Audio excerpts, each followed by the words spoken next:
Okay, today we're going to learn section 6, rate of discount. It's likely one of the most difficult sections of this chapter, maybe even the most difficult one. There are there are quite a few, like common confusions people may have from this section. So I'd like you to pay special attention to this lecture video and sometimes maybe give some time to think of the definitions of rate of discount and try some questions.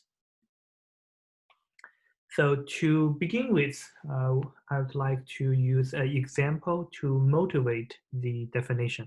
Okay, first let's consider a 1-year loan of with unit principal initiated at time 0 and with effective interest rate per annual to be I. So basically, this is the annual interest rate.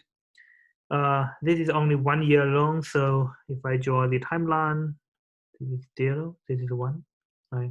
So you borrow $1, so let's say you get $1 into your account.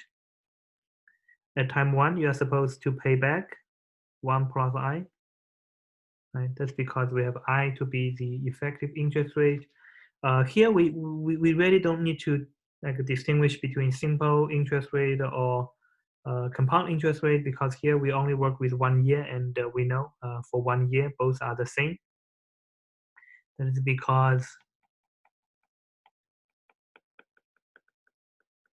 this equals when t is 1, right? So two sides equal when we only consider 1 year. So that's why I just mentioned there's no need to say whether this is simple interest or compound interest. Okay. Now let's talk about, or let's discuss two scenarios. The first scenario is somehow the one I just drawn on the timeline. The time 0, the size of the loan is $1, and at the maturity time, because it is only for 1 year, so it's often also called the maturity time. The size of the loan is 1 plus I. Okay, that's very straightforward. And what I want to say is that the interest, okay, the borrower is going to pay, or he or she will pay at the maturity time, is exactly I, right? So that's very easy to figure out. All you need to do is to calculate the difference, right, between two time points. Then you know the amount. So again, here is the amount. That the initial value is 1. So if you really want to say this is also the rate, but here I'd rather to emphasize its amount. Now let's take a look at the second scenario. Okay, in this time, the interest is I, right? I don't want the borrower to pay me the interest at time 1. I actually want the borrower to pay the interest at time 0, and then only pay me the principal at the maturity, right? Assuming I'm the lender. Okay, so here now the interest is actually paid at time 0. Okay, in the first scenario, it's paid at time 1. So now I want to collect my interest at time 0. Okay, and then at time 1, I will want the borrower to pay me back the principal. Okay, so this is of course, this is not exactly the case in practice, but sometimes, you can think this as a down payment, right? Let's say, if you want to get a car loan, or if you want to get a mortgage, usually there's some kind of down payment needed. So since here we only consider 1 year, and I want to be somehow on the secure side to get the interest at time 0, okay? So by using the present value formula, we can convert the amount I, which is at 1. Okay, I divide by 1 year factor, right, is 1 plus I, or I can directly times by 1 year discount factor. So this is 1 year discount factor. Okay, so this is V. Okay, this is not the same as rate of discount. As we can see, the rate of discount is actually defined as I times V. Okay, so if I want the borrower to pay the interest at time 0, this D is the amount, right?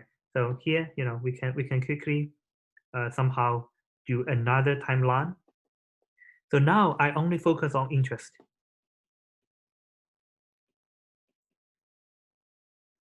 So if the borrower is paying the interest at time 0, then he should pay amount of D, right?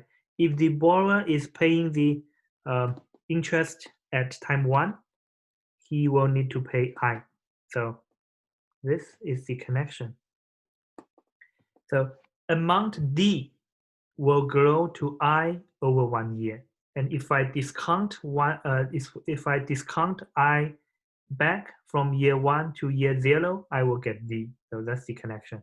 And here we call D the rate of discount. Another way to understand is that this note, I found it to be quite useful and somehow closer to our daily life. Okay, let's take a look. Some textbooks call 1 minus D the effective principal and $1 the nominal principal. Okay, so why? That is because under the second scenario, assume you are the borrower, I'm the lender. Okay, so technically I'm lending you $1.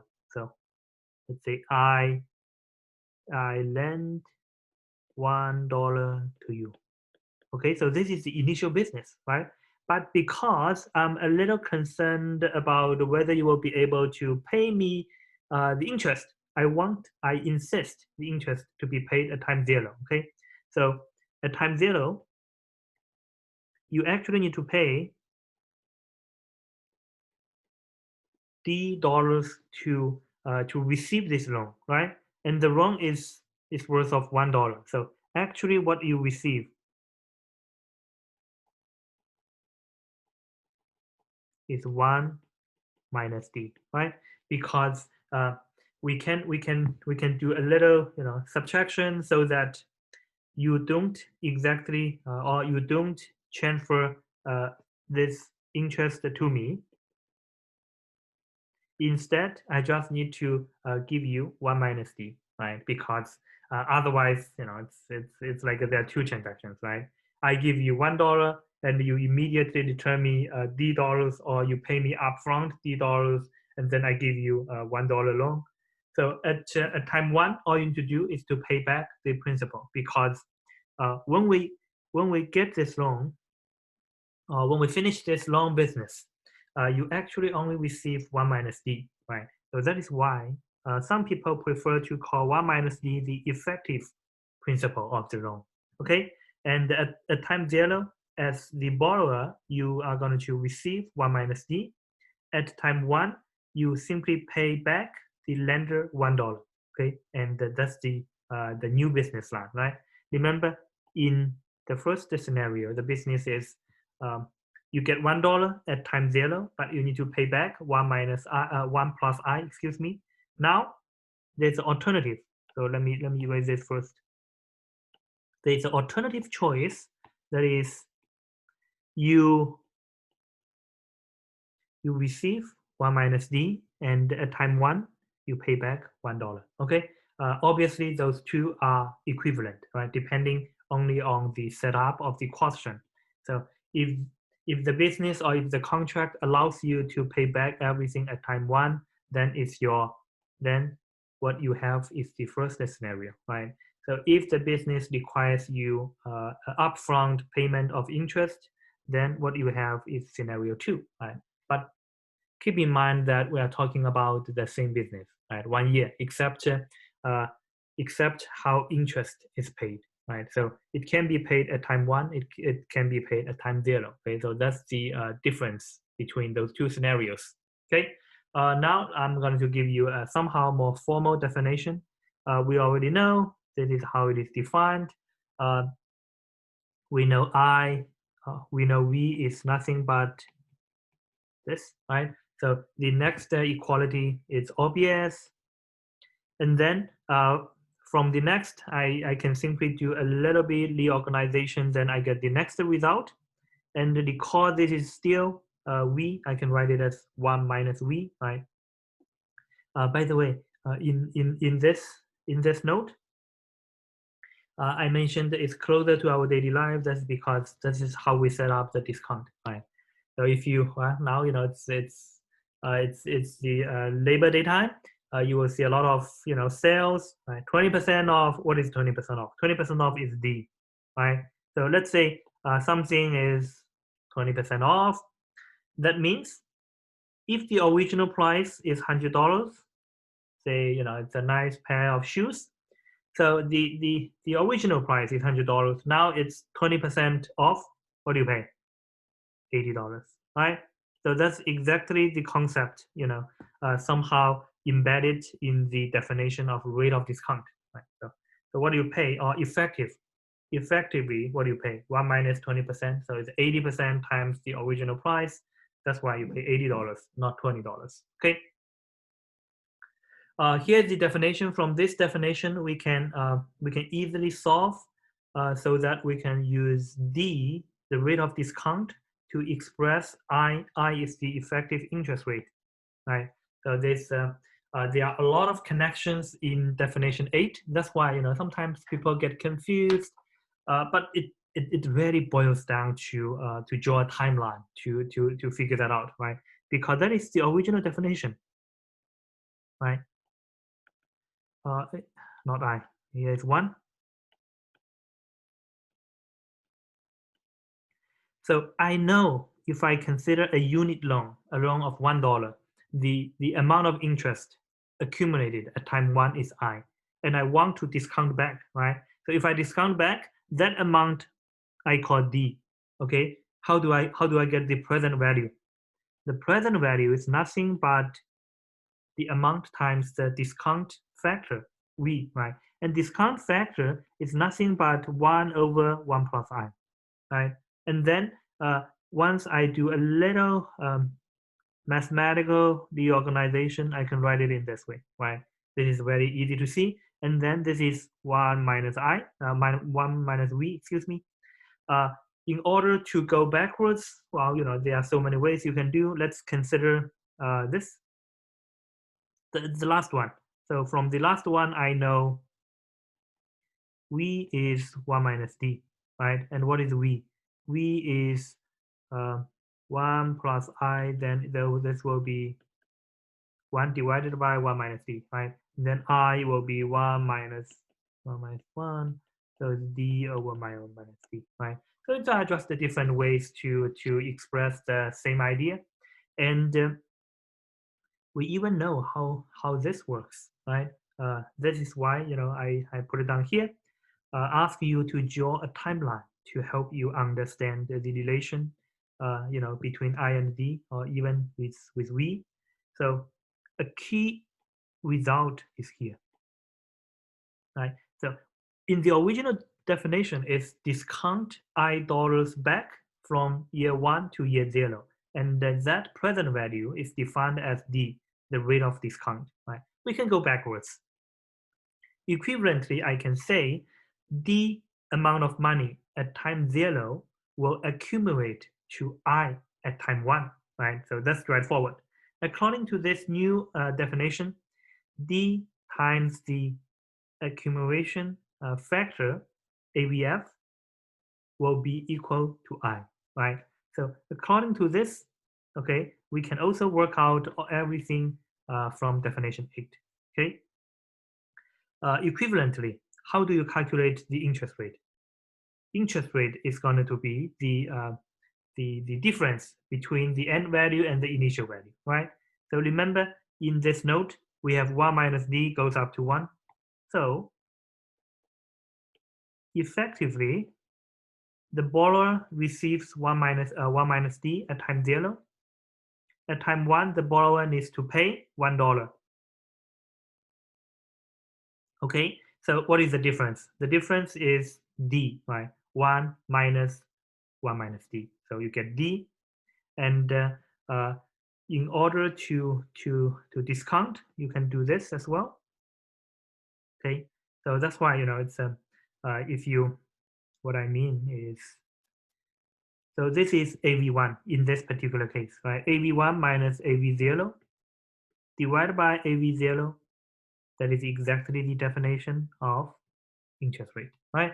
So this is the understanding, right? This, I got this first from, you know, mathematical relation. I can also get this result if I truly understand the meaning, right? So that is using this timeline. Okay, so that's why, you know, the one of the reasons why rate of return D causes so many confusions is because there are so many ways to understand. Okay, so I already gave you, I don't know, two, three, or even more different possibilities of understanding this concept. It will be great if you can do both ways, from 0 to 1 and from 1 to 0. Okay, but if you only understand one way, that's fine, because in the end, everything can be solved, you know, using one-way traffic. Okay, knowing two ways, it's just more beneficial. Okay, so that's the definition part. Remember, in the original definition, the setup is for 1 year. So so with t equals 1, there's no need to distinguish between simple interest and the compound interest. Okay, but of course that is not the case in many questions. So we do need to discuss the difference between those two different types of interest. The first one is it's actually easier. Compound interest rate in many applications is actually easier than simple interest rate. I give you directly the result. That is because here, if I go back, what do I have? I have my here, my V is 1 minus D, right? So keep that in mind. Let's copy the 1 year discount factor equals 1 minus the rate of discount. Okay, then everything is very straightforward, right? So AVF it's nothing but the opposite side. So it's 1 plus I to the t. So 1 plus I equals V to negative 1, right? So this part is actually very easy. Okay, something requires a little bit more understanding is the simple rate of discount. Okay, so of course this is corresponds to simple interest rate. Let's say I give you this definition. Okay, here it is. For a loan of amount X with term 10 years, T years, excuse me. So at time 0, AV0 is X. Okay, and you want to figure out, you know, exactly what would be the interest rate accumulated, right? So discount back, and this is how do you get the discount, the total discount, right? We know for 1 year it's simply D, right? So for 1 year, we already know the discount is X, is D. So if the loan amount is X, you simply use X times D, okay? Now we are working under the framework of simple interest. And simple interest grows or discounts linearly. So all you need to do is to times by the maturity of your loan or the term of your loan, T. So that's the you can think that as kind of definition. For the compound interest rate, you will need to raise the power. Here you simply times by T. So once that is clear, we can easily define, because all we need is this time. So X we know it's the size of the loan, right? So what it matters is dt. Dt is the this amount here is the PV 1 minus dt is going to be the PVF, because this is the discount factor. So this is the rate of discount for t years. Right? D is the rate of discount for 1 year. And in order to discount for t years, you simply times by t. And obviously, this is 1 minus dt because that is exactly how we define the PV. So now we have t years. Okay, so here's t. Here's 1. Okay, so this is how things grow. Okay, from there we can work on some questions because any understanding needs questions and actual practice to enhance. So let's solve example 5 together. Okay. Consider a 2-year loan of $5,000 with simple discount rate. So here's simple discount rate 5%. What is the discount amount paid at time 0? Okay. If you recall, we are going to use this formula. Okay. So I know the size of my loan is 5,000. So X is 5,000. I know my simple discount rate. Every time when we say some discount rate, it's always talking about D, which means it is always for 1 year. Okay, so that is the default setup. So I know my D is 5%, and because it's simple interest rate or simple discount, I simply times by the term of the loan, which is 2 years, so I times by 2. So this is the amount, the discount amount paid at time 0. What is the effective simple interest rate per annual? So the term of the loan is 2 years, and now I want to know the effective simple interest for like per annual. So it's per year. For the second question, I even want to consider something more general. Okay, so here we don't plug in the numbers first. We keep everything in its general notation. So X is the size of the loan. D is the simple discount rate. T is the term of the loan. So I know the discount amount D is given by X dt paid at time 0. So that is the key. So when we talk about discount, it's the amount paid at time 0. That is the whole point of doing the discount. Otherwise, we already studied how to calculate the accumulated value, right? So if everything is paid off at the end of the time, we simply apply AV formula to calculate, right? So now, okay, this is the discount amount at 0. So here is time 0. I know this is my discount amount. Okay, at time t, since we are under the simple interest, right? So this amount will grow to d times 1 plus ti bracket, right? So here I'm applying the AV formula for simple interest, okay? So what can I do? So here is, again, we can do like 2 scenarios. One scenario is this. At time 0, borrow X dollars. At time 1, you are supposed to pay back this amount, right? So this is the amount at time 1, right? So at time 1, this is the left-hand side. So this is what I refer to scenario 1. Scenario 2, something we just studied, right? So here I pay upfront interest, which is somehow the discount. So this is interest.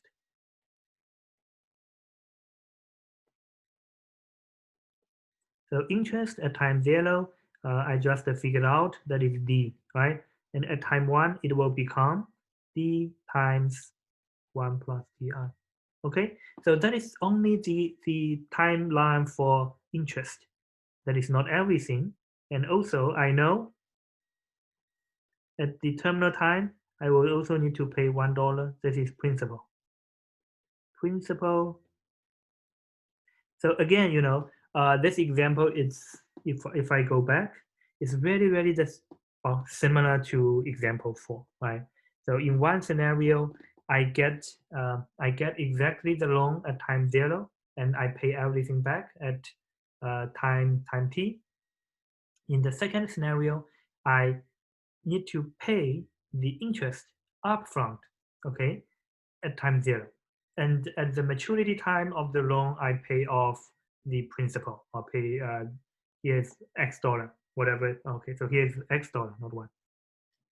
Okay, so they're supposed to be the same thing, right? Because it doesn't matter when you pay it. They should be the equivalent setup, right? Otherwise, one will prefer the one with we will always prefer the one with less payment, right?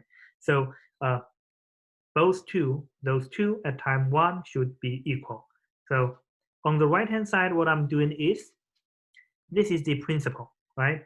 I add up the accumulated value of my original interest paid at time 0. So here is D growing to, recall this is D, right? So this is D growing to this amount, and then I'm going to sum up those two items, right? I can do the summation because now they both are at time 1, right? I can only do operations when two values are at the same time, okay?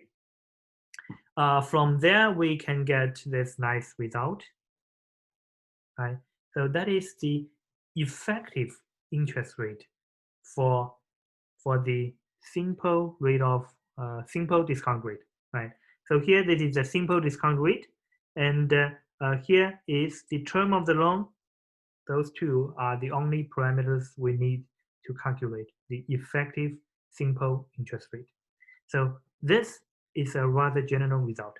Okay, I mentioned this. This I is actually bigger than D. So your effective interest rate is actually higher than the discount rate you see, because 1 minus dt is less than 1. So you're dividing by something less than 1, you will get a bigger number. So once we have this, by the way, this is a very useful. This is a very useful formula. So make sure you can derive, or at least you should know this result. Okay, this is a very important result. With this formula, the solving the second question is very easy, right? We know D is 5%. We know T is 2 years. So it's solved. It has nothing to do with X, because X is a common factor. We can cancel X on both sides. Okay. So now we are going to work on some examples from the textbook. Okay. So if you have the textbook, you can go to page 15. There's 1.13. Example 1.13. An investor would like to have $5,000 at the end of 20 years. $5,000. Okay, let's say I want to withdraw $5,000 at the end of 20 years. The annual compound rate of discount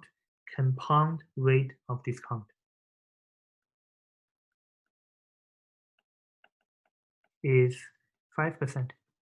How much should the investor deposit today to reach that goal? Today is 0. So I want to know X, right? So without any fuss of rate of discount, we know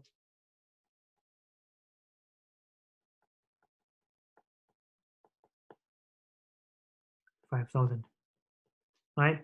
Or X equals 5,000 times V to the power of 20, right? So what is V? V is 1 minus D, right? This is exactly how we discount.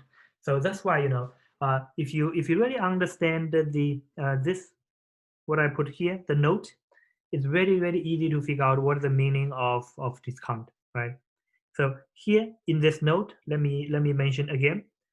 If you want, so if you borrow 1 minus d at time 0, you will need to pay 1 at time 1. So basically 1 minus d at time 0 will grow to 1 at time 1. So the discount is exactly the 1 minus d, right? So that's why we have this v is nothing but 1 minus d. So this is very easy to do. The next question is 1.14. 1.14, that's on page 16. An investor deposits $1,000 today. The annual compound rate of discount is 6%. What is the accumulated value of the investment at the end of 10 years? Well, I can easily calculate the discount factor, which is 94%. So with that, I can easily calculate the accumulation factor. Right? Actually, I want 10 years. Right? So it's very simple, right? So once I have that, I simply times by my x, which is $1,000. So this is very easy. Okay. Now let's try simple rate of discount, which is 1.415. The investor would like to have $10,000 at the end of 5 years. Okay. So now I want $10,000 at the end of 5 years. The annual simple discount rate is 3%. Okay. How much should I deposit at time 0? So in order to do this, obviously you can easily apply the result here, right? So we have the PVF, we have the AVF, right? So for those, we need to, this time we know the future value, so we're actually doing discount. So my x 1 minus dt, right? We know d, we know t, so it's rather simple. We have one more question, 1.16 on page 16. An investor deposits $5,000 today. Annual simple rate of discount is 5%. What is the accumulated value of investment at the end of 7 months? So $5,000 today. I want it in 7 months. So first, let's convert it into years. Okay. How much? Okay. So now what we do is we are calculating the accumulated value at time 7/12.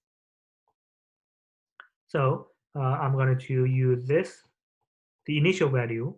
Okay. So instead of times by this, I will need to divide by it.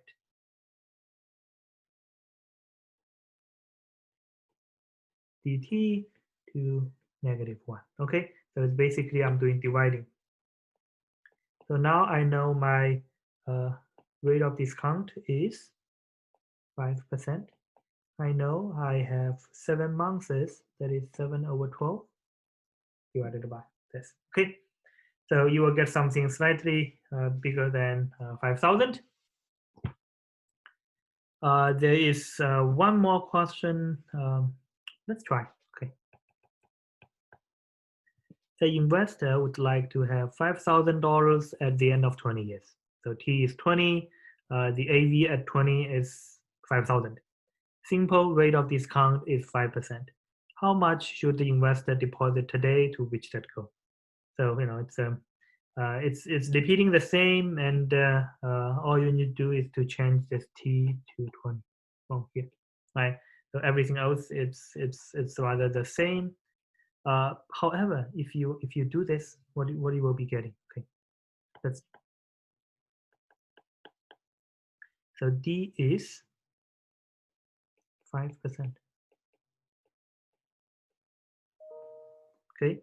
So now here we have a issue down here, right? Because no, not PV. So now we have a little issue because it gives 0, right? So that would be a quick. It doesn't look right, right? You cannot deposit 0 in the account and expecting to receive $5,000 at the end of 20 years, right? So uh, so we are going to think it again, okay? Because according to the the little formula, this obviously it's not the answer. So now think about this way. The size of the loan is $5,000, and uh, the the interest rate. Well, let's assume, okay, the discount will be this for 1 year, right? Again, remember the discount is x dt, so I'm letting t to be 1 down here. Okay, so each year the interest is worth $250 at the beginning. Okay, so now how much is this? So this means this is for each year. Okay, so basically we do have 20 years, but at the beginning of each year, so all of them are 250. Okay, basically this is a loan of 20 years. Okay, I'm separating this loan into 20 1-year loan. Okay, and because this is a simple interest rate, so it doesn't matter. I can actually do that because the interest rate itself does not accumulate. So basically we restart every year, right? Okay, so that's why I can do that, and the discount to be paid at the beginning of each year is $250, right? So in 20 years, the total interest will be the interest of each year times 20. That is exactly $5,000. Okay, so that's why when we do the subtraction, you somehow get 0, right? That does not mean you pay 0 and you will get $5,000 at the end of 20 years. Okay, because when we come up with the concept of rate of discount, it boils down to you paying the interest first and then principal in the end. Okay, so here, as you can see, although at time 0 the contribution to the principal, well, you can think that way as 0, but at the beginning of each year, you will need to pay $250. Okay, and you're going to pay this amount over 20 years. So that's how this $5,000 at the end of 20 years it's coming from. Okay, it's coming from your interest payment. Okay, and because those interest does not accumulate further interest, that is why it's 250 times 20, right? The first one does not accumulate any further interest to the end of 20 years. So it's simply 200 because it's interest. Interest stay as interest, okay? It cannot be reinvested if you study simple interest. So that's why you simply times by it. If you are working in a compound interest setup, it will be totally different because the $200 at the beginning is worth a lot more, at the end of 20 years. But that's not the case in the simple interest. Interest does not give does not accumulate any further interest. Okay, so that's why this example 1.17 gives you a better idea of the lending equation, in this setup, right? Because let's say I'm the lender and you are the borrower. So technically, it's you are paying the interest a lot upfront, right? For 20 years, and uh, basically it's a wonderful news because uh, obviously nobody would want to pay interest in that amount, right? We want to defer the payment as late as possible. In this case, it would be here, right?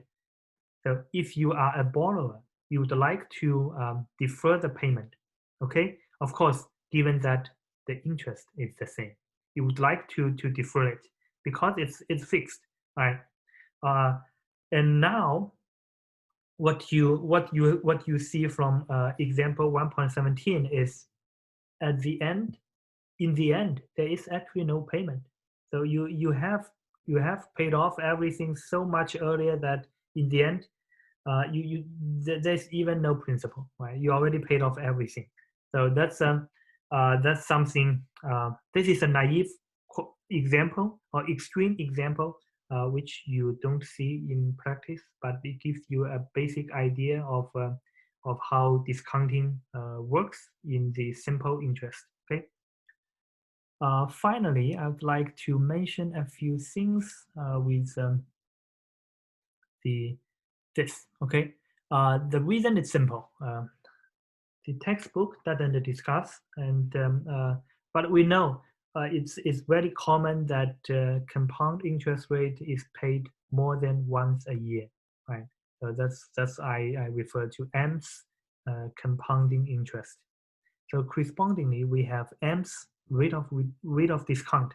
The setup is very straightforward. We also consider a loan, but the maturity is not 1 year; it's 1/m year. So it's a unit time for the M's discount. Okay, here we have this setup, right? So that's straightforward. For $1 of loan at the end of 1/m year, the accumulated value is obviously this one. This is how we calculate, right? This is the unit. It doesn't matter whether we have. Uh, um, so what I mean is this is the basic setup of. Remember how we calculate accumulated value when we have m's compounding, right? So now basically here t equals 1/m. So that's why I can write this down. So from the difference, I know this part is the amount of interest, right? That is to be paid at time 1/m. Okay, so now everything is not at 1, everything is at 1/m. Okay, so that is our future time. The amount is I divided by m at the future time. I want to discount back, so I divide by this factor. This is how I do discounting, right? And then I times by m for both the numerator and the denominator. I get this result. Okay, I can also do the same thing, right? So in the first example, interest rate is somehow assumed to be paid at time 1/m. Now I want the interest to be paid at time 0. Okay, so this is the setup, or you can say this is how it is defined. 1 denotes the amount of the loan, so this is 1. Okay, this is the m's rate of discount to be defined, and this is the time. Okay, so once we have this, I assume this should be the amount, okay, equivalent to this at time 1/m. This is at time 0. Okay, and because they are equivalent, right, so they should be equal. So I can equate them. Okay, so it's basically here I can equate. So by equating them, I will be able to get the formula between IM and DM. Okay, it should be straightforward, right? So you can also use IM to denote DM or vice versa. So they are relatively easy to do. So we can also further derive the effective interest rate by using this formula if you want. So I can give you the M's rate of discount. Once I give you this, you can go back to get IM. Once you know IM, you plug in this to get the effective. This is per annum, so it's per year. Okay. So we even have example from a different textbook. Okay.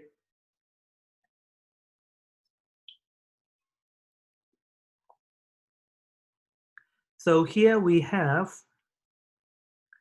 discount rate of 3 months. Treasury bill is 6% per annual.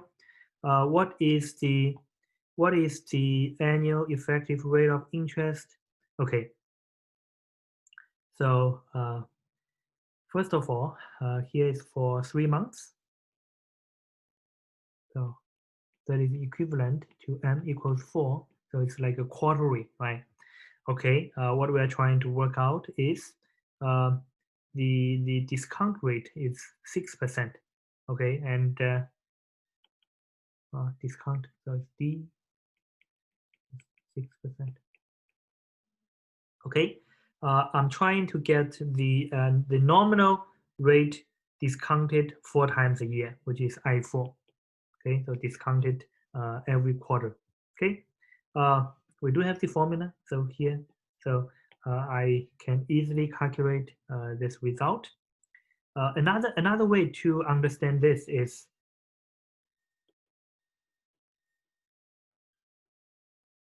okay, this is the if you recall, this is the amount of interest, right? At the end of 1 over m, and this is the discount. So if you go here, so this is the amount at time 1 over m, and the d over m is the amount at 0, right? So all we need to do is to divide by the proper factor to move it to the future time. So this is at time 0.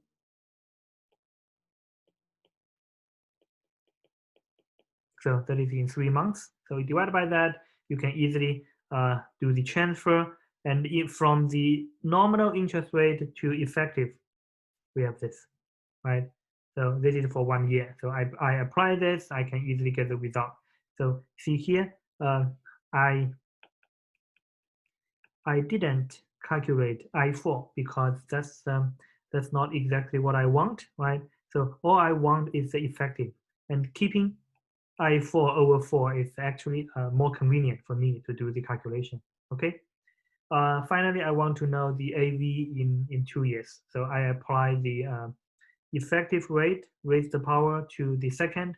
I will be able to get the final result. I will stop here.